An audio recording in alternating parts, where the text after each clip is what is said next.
Welcome to Enlightenment of Change on webtalkradio.net. I'm your host, Connie Whitman. Thanks for joining us this week.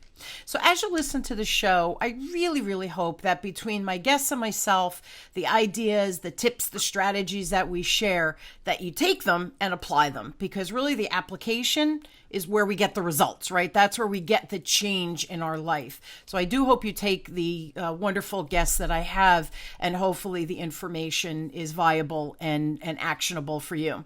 To help you on this journey of change that we are all, as humans, we're always on it, I provide for you my free gift, which is my communication style assessment.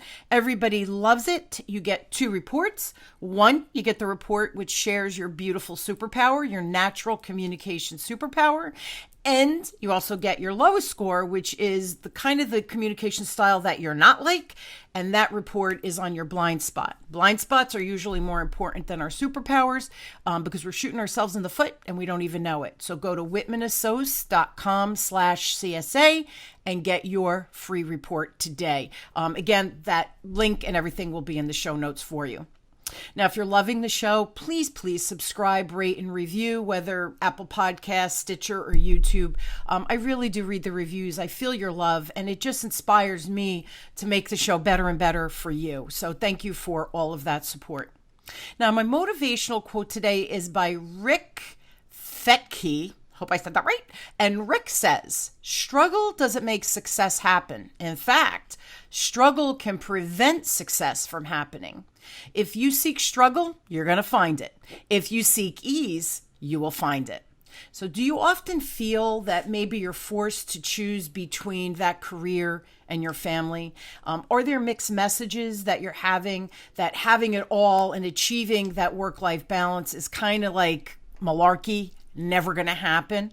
So how do you learn to trust yourself and live a meaningful and that fulfilled life when you have so much on your plate? It's kind of hard. So ditch the guilt and the shoulds and join us for today's conversation on how to embrace change in difficult times and live a life aligned with your values. My amazing guest expert today is Ali Dunn, and Ali is a life, leadership, and business coach who helps creative and ambitious women feel empowered both personally and professionally. Along with her formal training in active coaching through the Coaches Training Institute, Ali is also certified through the International Coach Federation and also trained in Dare to Lead. She also serves as a mentor coach at the Hilvery in San Francisco, and I probably said that wrong, and works with Women for Change, a nonprofit focused on making coaching accessible to women from diverse backgrounds. As a coach, her highest intention is to help working women no longer live with the one day at a time when we could be living in a fuller, happier, thriving way. So please help me welcome my amazing guest, Ali, to the show. So thanks for being on, Ali. Thanks for having me. Yeah. Important conversation. And I know that your kind of expertise is with women, but I do have women and men listening to the show. So I just want to put it out there that oftentimes we do struggle with similar things. So yes, guys, you'll find value. Additionally, men, if you have a wife or a daughter or a sibling perhaps that is struggling, maybe today's tips would be really advantageous for them, and maybe you could share the show as well. Again, it's all about sharing resources and helping us all live a really beautiful life with ease and grace, right? Without this ongoing feeling of struggle. So talk to us, Ali, about what is your background and what did you do before you started this coaching thing, right? This coaching expedition. Yeah, so my background, I like to call it my kind of, pre-coach life was in sales and marketing. So I worked in fashion, which was a dream of mine from a child. And I spent my time, traveling. I would go to Las Vegas, I would go to New York, I would do these wholesale fashion shows, and it was a blast. I was in my 20s having the time of my life. And I ended up, got married at 27 and then had my first daughter at 30. And at the time, I wasn't sure where my life was going, but I knew having a newborn and traveling around the country was just not viable. Yeah. I was given a 6 weeks maternity leave. And from there, I thought, my family was back in Canada at this time. I was living in California, and I just didn't know how I was going to make it all work.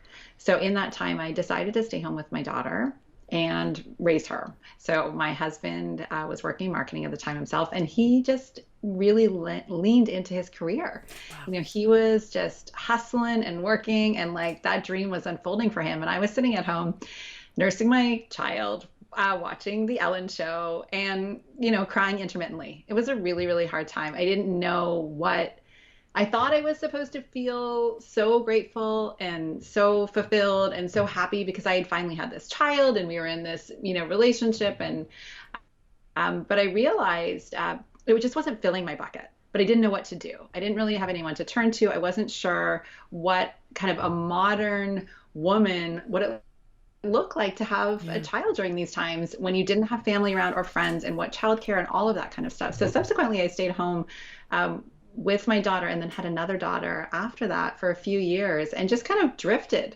you know, in and out of these kind of, you know, play groups, child groups, conversations with women on the playground, and just always felt like I was missing something. Wow. Yeah. And so, yeah. I have a question for you. 2 questions, actually. Did your husband, he embraced the role, right? Because you were staying home, taking care of these 2 babies, right? So he dug in and leaned in and did great things, which is what a partner should do, right? You support each other. Did you share with him that you were feeling, because, and just, I want to just comment one other thing before I ask that question, but you had everything, right? From the outside looking in, perception could be deceiving. So you had this great husband who leaned in, like, yes, stay at home. We have no support. This is wonderful. We have this great teamwork going. It's wonderful. Yay. We have this happy life. You have 2 beautiful, healthy kids. Oh my goodness. Does it get any better than that? And yet the guilt of feeling, like, what am I missing? Even though you loved being a mom, right? And I think a lot of women go through that. I know I went through that too, because I went back to work and was feeling guilty on the flip side, right? So where is the perfect answer? There really is none. You just have to do the best you can. But did your husband realize how unhappy you were? Or were you hiding that piece of yourself thinking, oh my God, who am I to complain? I have this beautiful life, right? It's such a good question. So I think both. You know, I think part of me, when I look back and reflect, I probably had postpartum undiagnosed. I think I didn't know. I thought it was normal to feel so bad. You know, I thought it was normal to feel detached. I thought it was normal to feel like depressed in a way because I just didn't know what I wanted. So I think I was able to articulate that it didn't feel like enough, but I didn't have a solution. So I think I just kind of kept spinning the wheels. So it would just kind of be Groundhog Day over and over. And he would come home, and I remember I'd be standing at the door, wide-eyed, just here, take the child, you know, just take the child. And then maybe I would take a half an hour to myself. I would have a shower or something. And I think it just took a really long time to figure out the unhappiness. And so it started with myself. You know, it started with me, you know, reading some books, listening to some podcasts, you know, going for long walks, and starting to figure out, okay, what's next for me, and how am I going to find a solution to this problem when I don't feel like I know anyone who has it, or on the outside it seemed like everyone else was so happy. Yeah. So I think that's that thing where you're talking about that push pull with the guilt. I just couldn't see the light. And I grew up with a working mom, but she had to work. She was a single mom, and that was the way it was. And I remember that feeling too, growing up, thinking, if I have the opportunity, wouldn't it be nice to maybe be with my children? You know, so it was sort of that as well. And then in that moment, I thought, wow, I am driven. I am ambitious. I am all of these things. And I can't look at the success of my life through the lens of my children's success. Absolutely. And it's real, right? It's that self-identity, and you have a choice, right? We always have a choice. And just, it's so funny, like, your poor husband would come in, you know, take the baby, like, I just need a minute. And how frustrating for him, because like you said, you had no solution. What's the alternative? Isn't everybody going through this? Oh, well, it is what it is. And him trying to, I'm sure, make you feel better. He must have been brokenhearted and frustrated as well, thinking, I don't know what you need. Like, what do you need from me? So talk about stress even though from the outside looking in, oh, look at that perfect little family. Nothing is ever perfect. Everybody doesn't have it all together. And if you think that, it's such a false statement, and it's all BS, right? People make their lives seem so perfect and beautiful. And we can have a perfect life, don't get me wrong. But I think that we do that comparaphobia. So you poor thing is like, what do I do now? So how go ahead, I'm sorry. Well, I was going to say, so from there, I had kind of two missions. One mission was to figure out if what you said is true. Was there stuff beneath the surface? Were there women out there who wanted more and they were afraid to say it? Yeah. And then the other was my own personal journey. Okay, how am I going to figure out what I wanted to do? So for my path was I went to some workshops, hired my own coach, went to therapy. So it was a long journey. It probably took me about 4 years really to get to that place of I'm with the kids, I want to move on. And what do I want to do? Which was uncovering, all the feelings I had about being a mom and guilty and, just not feeling enough or that I was in choice. And then on the flip side, I was like, I'm really curious about other women. Are they going through this? Yes. So I started hosting at my home, what I would call kind of like book review or book salon. And I would read a book so that my busy friends wouldn't have to, bring women together, and we would do like goal setting workshops. And we would have these conversations on like how to get stuff done, how to be productive, how to be authentic. And then what I noticed in these groups, one person would always cry. There would always be a tear shed, and it moved me. It made me realize that exactly what you said, not everything is as great as it seems. And I would learn from these women in these salons that there was so much more that they were going through, and they would share pain of relationships, maybe with their siblings, things that were going on with their spouses, things that were going on with their children, ways that they were suffering. And I thought, wow, you need more. Like, you need a network, you need a coach, you need someone. And so from there, I thought, okay, I'm getting certified, I'm opening this business, I'm running it. And there's just so many women out there, and men too, like you're saying, who feel stuck and they need support. Yeah. I can only imagine the number of husbands or brothers who see a sister or daughter going through this, right? A dad with their daughter having children and, thinking, why aren't they happy? And there's a lot, right? There's a lot going on emotionally. Your body's changing. You have this new responsibility. There's a lot. That's a really, really huge pivotal point in your life. It's joyous. And at the same time, it's scary as all hell, right? Because you're like, I have no idea what I'm doing for the first time in my life, or maybe always in my life, where I never know what I'm doing, right? So I commend you for being in the throes of that despair and frustration and anxiety and curiosity, which I love that you had that level of curiosity, because I do think that's where beautiful ideas and businesses and things come to life. It's through that lens of a little bit of a curiosity. So as you were doing these book salons and letting people talk and shed those tears, right, where you were being vulnerable, allowing them a safe space to be vulnerable, which I think is so cool. Without having any experience with this, it was a natural fit for you, or you kind of fell into it. When you're in those throes of despair and uncertainty, though, how do you create that opportunity or embrace that change when I think sometimes you feel trapped and like, I don't know what to do. Like, how did you help others, or how did you help yourself, or in those book salons, did you guys talk about that to say, hey, we could maybe do this?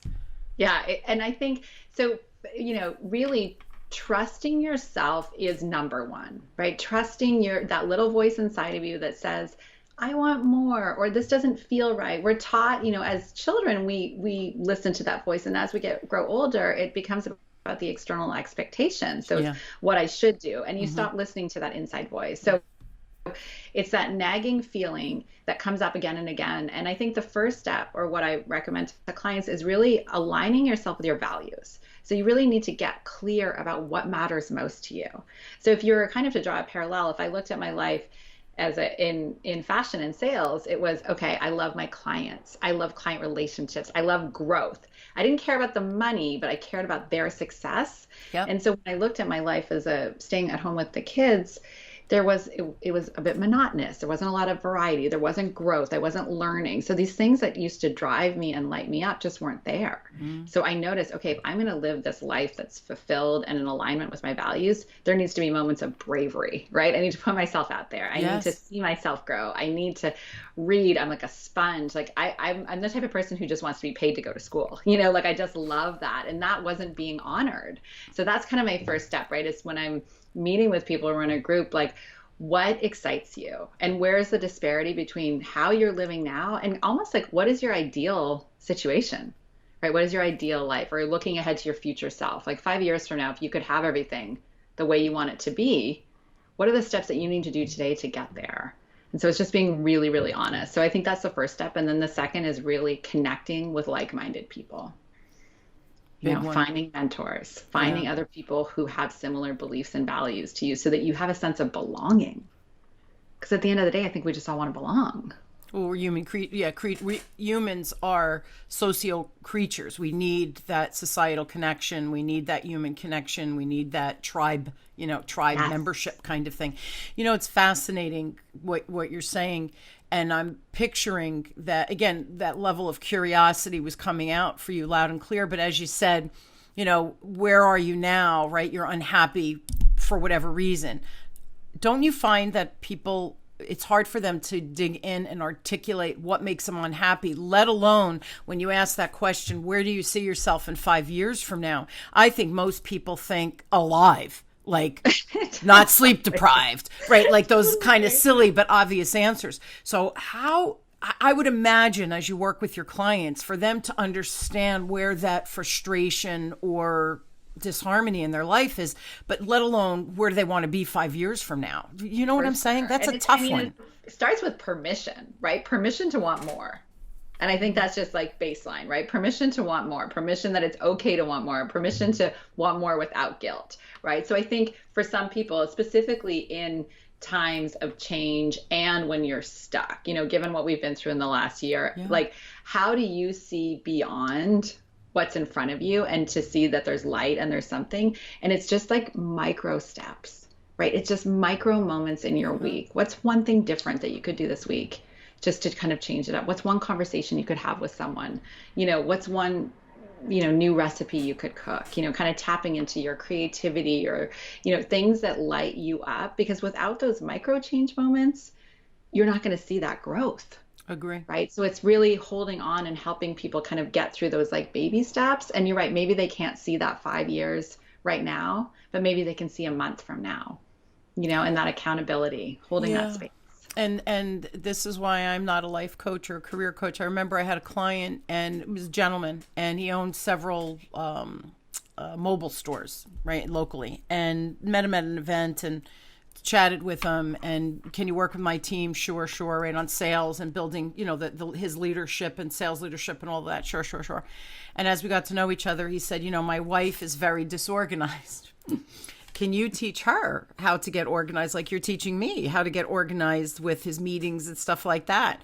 And I was like, well, not like, I'm like, oh, my really wheelhouse. He's like, you're really good at this. And I'm like, all right, I'll be happy to work with her. I would never say no, right? It was a client. He felt helpless, I think, right? Had 2 kids at home. One had a little bit of an issue. And of course, I said, of course, I'll help. But it was interesting. And then I didn't do it anymore because of this reason. So this is why I love people like you, because this is your zone of genius. Clearly not my zone of genius. And I admit that freely. So I worked with her, and she would miss our meetings. Don't waste my time. Like, say immediately, what, your time's more valuable than mine? She was disorganized, right? But that's not where I went. I did not give her empathy. So that's a problem. Second thing, and I mean, I've been on a long journey since about 15 years ago. But the other thing, I would give her things to do. And then like little things of getting organized. Like she had piles and piles and piles and piles on her dining room table. So for me, logically, I said, set a timer, pick a corner, 15 minutes, go through whatever, throw out, keep, file, whatever it is, but have a plan. If you're in that 15 minutes, whatever you keep at the end, it has to go somewhere, not on the table. I thought I was pretty clear. She had bins and all this stuff to organize. I thought, okay, good. We'll do this. We'll do this. Tried to set it up for her. And I'd come back, the next week and she'd be like, well, the kid was sick and this and that. And I got called to school. And there was always an excuse. I'm like, you couldn't carve out 15 minutes. So see, my level of frustration went up. And I thought, I can't work with someone like this. But here's why. Here's where the real problem is, right? I'm used to dealing with people who have identified their deficits, fears, and all of that other mindset stuff. And I was going to the cure. I never got to the symptom with her because I had never worked. I was not a life coach, right? I was a business coach. You know what you're doing with your business. It's easier to look at a business than it is to look within your own crap. So this is what fascinates me. How do you get through that mindset, my world BS, right? But it's not. It's that emotional response. How do you help people get past that? Because that's a tough one. Yeah. Well, and I think one of my favorite questions is, what about this is important, right? Or what matters most to you in this situation? So something like that feels like a should. Like she should be organized, right? She should be a certain way. And obviously that just wasn't important to her. So what I find if people come back and they haven't done the homework, let's say between calls, there's no shame in that. You didn't do the homework, but let's examine that. Let's unpack that. So maybe that was something that you feel like a good wife does or a good person does, or maybe, right? So it's like when you get into that, exactly that mindset and the stories we tell ourselves, that's also what's getting in the way, right? We're getting in our own way and we don't even know because we're carrying around this stuff. So my job is to unpack that. Right. So at the end of the day, what matters? And also for this woman, it sounds like it was maybe about her husband. Maybe he should be the one organizing. Totally. And it was funny because at one point I'm like, dude, you're part of the problem because I'm very direct. But again, it was a business client. And he's like, yeah, I know. I'm like, she needs help, man. Like, come on. And he's like, well, it's hard when I get home. Oh, because she was sitting around eating bonbons all day. Like, are you kidding? So I thought, yeah, I'm never doing this again. Not good for my business relationship.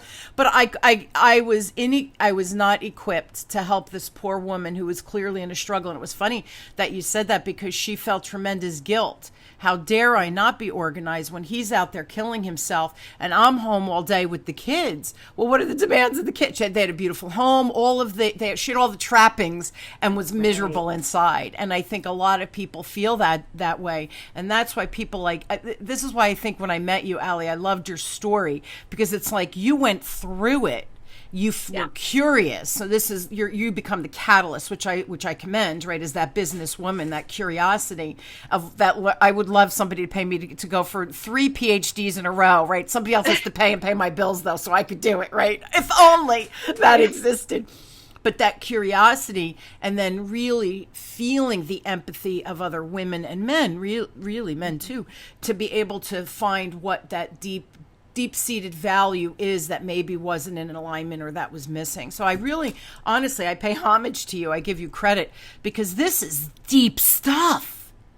Yeah, it's deep. And I think the other obstacle that we face is our inner critic. And so this probably came up with this woman too when you were working with her, is the idea that the kind of the stories we tell ourselves, right? So it's like, well, I'm not smart enough. I'm, too old. I'm not fit enough. I'm not, all of these things that we've kind of adopted through our lives that have become our truths are the things that get in our way. Yeah. And so we're scared, right? So we're scared to go over that next step. And so I also work with people to kind of lean into their inner leader or their inner mentor, right? So who's someone that you can channel when you're going through these rough times? Like maybe it's someone you worked with, maybe it's a writer, an actor, it doesn't matter who it is, but just really creating this character that you can lean into, specifically with women in, leadership positions too, and women who are, wanting more out of their roles or not feeling like they're getting what they deserve. And it's like, okay, let's amplify that inner amazing self, and let's take that quiet imposter syndrome, not good enough stuff, and let's put it on the shelf, because it doesn't belong to you.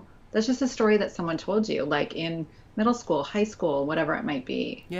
It's true. We talk about values. I understand that, but tell me, what if I don't know what those values are? How do you help me start to define and frame out, oh, this is important to me, or, oh, that was a should have been doing that because somebody told me that, right? How do you define that? Because that's another tough one, I think.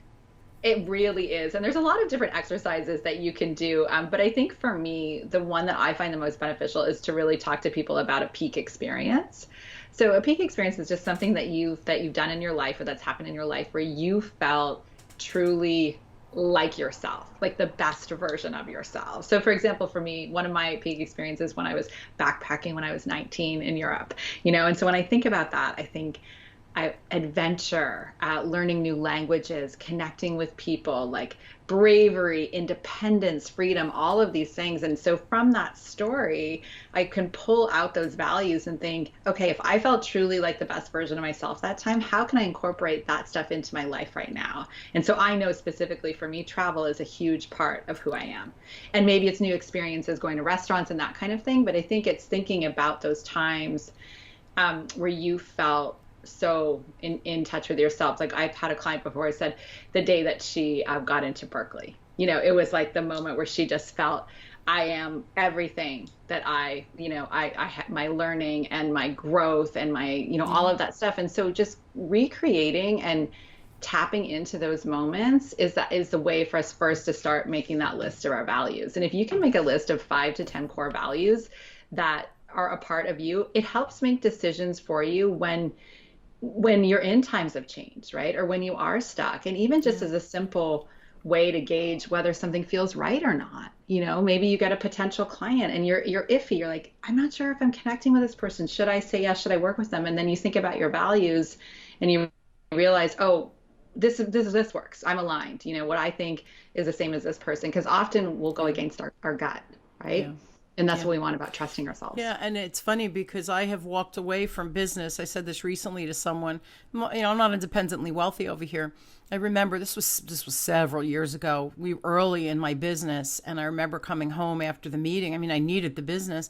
My husband's like, "What's the matter?" And I said, "I didn't like the CEO." Now, listen, I don't have to like everybody I work with, but here's what I didn't like. He was setting up his employees saying so that he wanted to sell the business. So he was going to say to the buyers, they're trained. Then what was going to happen is after he sold, he would have made more money, right? His millions. But the people left behind when they merged with the other company, his employees would have lost their jobs because they really didn't have the capability or not the capability, but the ability based on what these other businesses were. They were that behind because he never paid any mind to his employees. So for me coming in, he was talking about his car. He had just bought an Aston Martin. I think I said that right. I don't know. And it was lost on me. You see what I mean? It was lost on me. And meanwhile, I'm talking to the employee. It was around before he arrived at the office. And we were talking about the kids going back to school and she couldn't afford shoes. And I mean, she was a working woman, right? And she might have been a single mom. And he comes in telling all of these employees about his Aston Martin. So I came home to my husband and I said, is that like a Mercedes? Like, is that an expensive car? It was an expensive car. It's like a $125,000 car. And that was the moment for me. I said, I can't. And it was like a $50,000 contract. So we're talking money, right? And I said to my husband, I don't want the business. And he looked at me and I said, he's disgusting. And then I reiterated the story. And I said, how do I get up and tell his employees that he's putting money into you because he believes in you? And he was trying to make more money on their back. It was so out of my values. I walked away from my husband's like, it's your business. You're the one. And I'm like, I'll find more business. I can't work with this dude. And I walked away from the business, Ali. Like, who does that? But it's exactly what you said. Mm-hmm. It was so out of alignment with my values. Like, I want to help people so they can thrive and grow and be not ambitious. That's not the right word, but be great role models for their kids and live their joy. And he was using them as pawns. Not on my watch. And I don't know that he ever did the training, and I hope he lost millions by it too. See, isn't that terrible? I'm mean. I'm a mean person, clearly. But I can, even when you're telling me this story, right? Because another question is I'll ask people, when was a time where you felt distraught, violated, saddened, all of those things. And you can pull your values from those stories as well. Because when you just share this with me, immediately I thought justice, honesty, authenticity, all of these things about you came out. And I was like, yeah, she cannot be misaligned. She cannot work with someone just for the money. She cannot work with someone, that doesn't light her up and share a similar path or dream. And so I think it's getting clear with that, because I think what happens is we feel the we feel the disengagement, or we feel maybe it's depression. We feel these things do come up, or this anxiety, but we can't name it. So we're going through, but when you start to get really clear about your values, you can start to name the reasons why, like you said, certain people rub you the wrong way, or certain situations make you feel at ease. Like there's people like networking, for example, who hate networking, but continue to put themselves out there. Yes. And it's like, there's other ways you can do that. Absolutely. You can have a one-on-one coffee, you know? Absolutely. It's so funny. And see, that's my zone of genius, where I coach people and I'm like, well, then stop doing that. Let's figure out another way to get the same result. But why are you're throwing up before a networking event? What? Stop this. Like, that's ridiculous, right? So it's just, but see, everybody, here's the problem.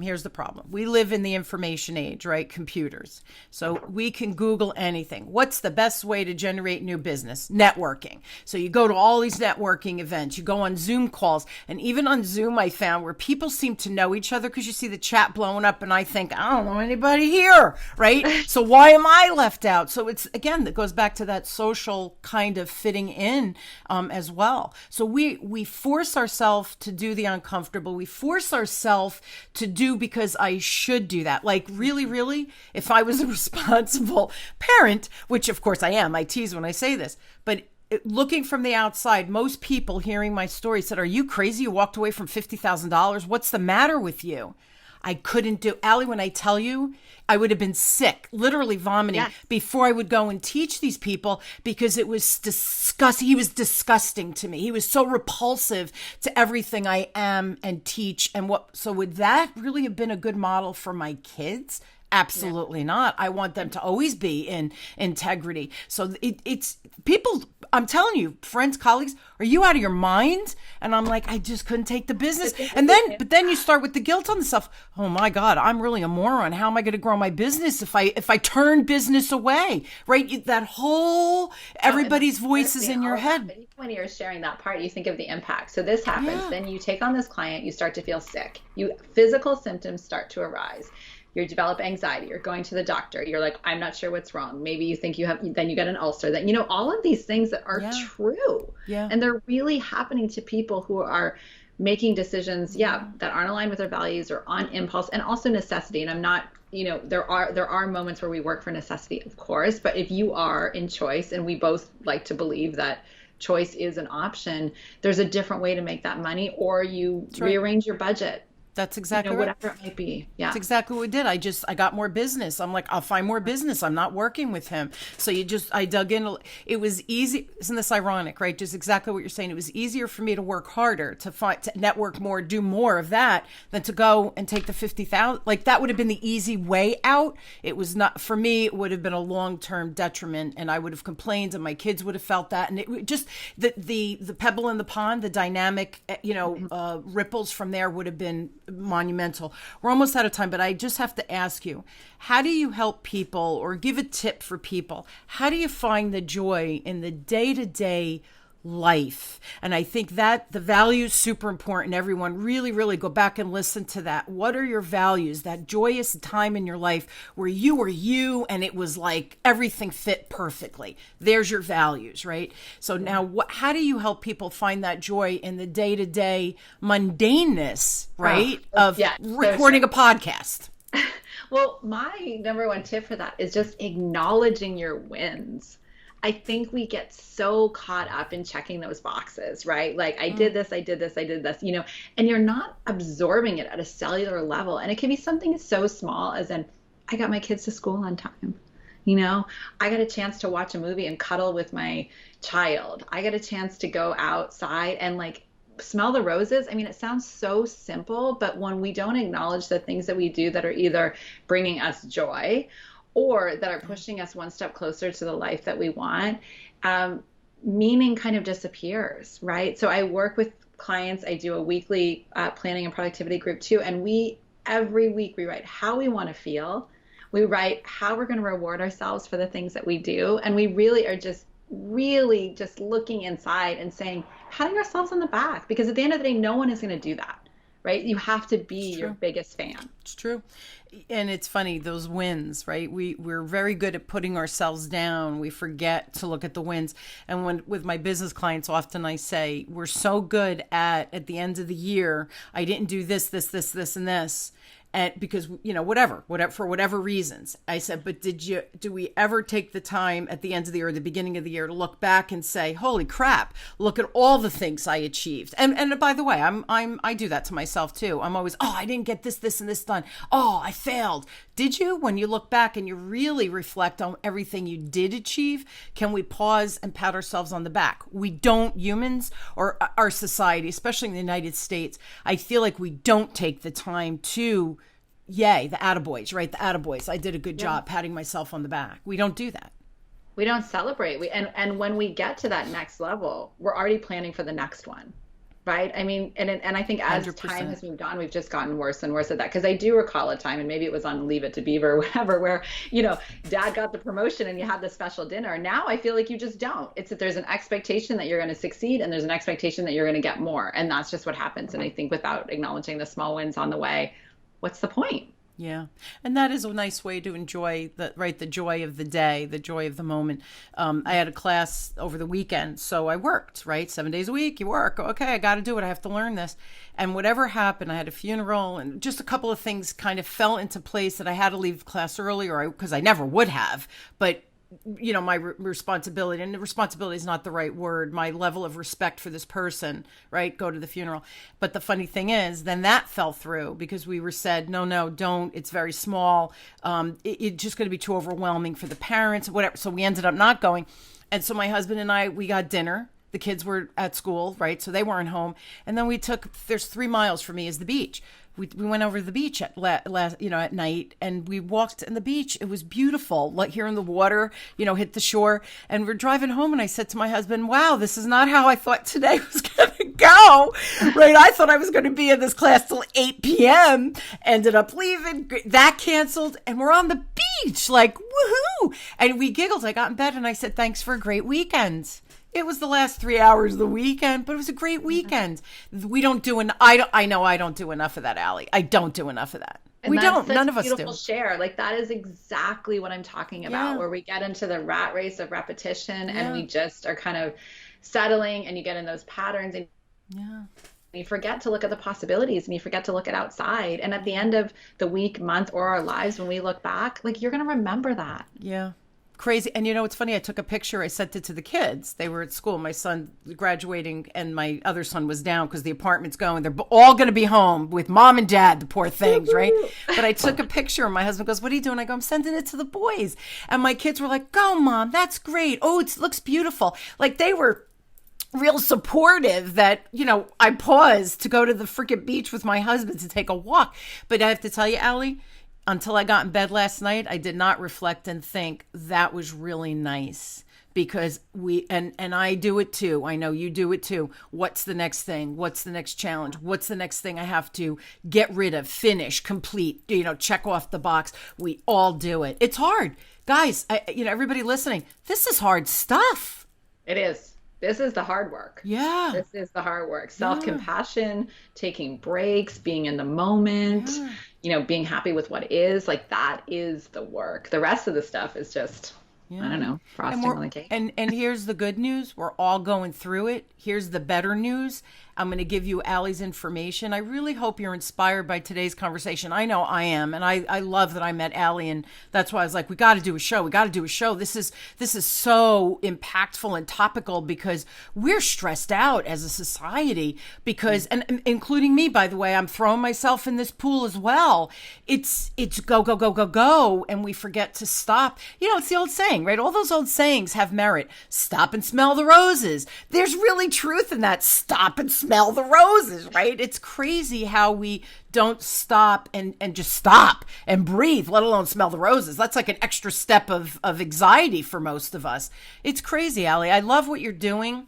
Everyone, I think you all need Ali in your life. Please, 2 ways to reach her. I'm going to give you her website, which is alidunn.com, and Ali, A-L-I, Dunn, D-U-N-N. So A-L-I-D-U-N-N. If you have a question for her, please reach out to her directly at Ali at alidunn.com. Of course, if you need more Connie in your life, which I hope you all do, always, please go to my website, whitmanassociates.com. Everything's there. Please take your free communication style assessment. I have a whole bunch of other free resources to help you on your journey of sales and success with business.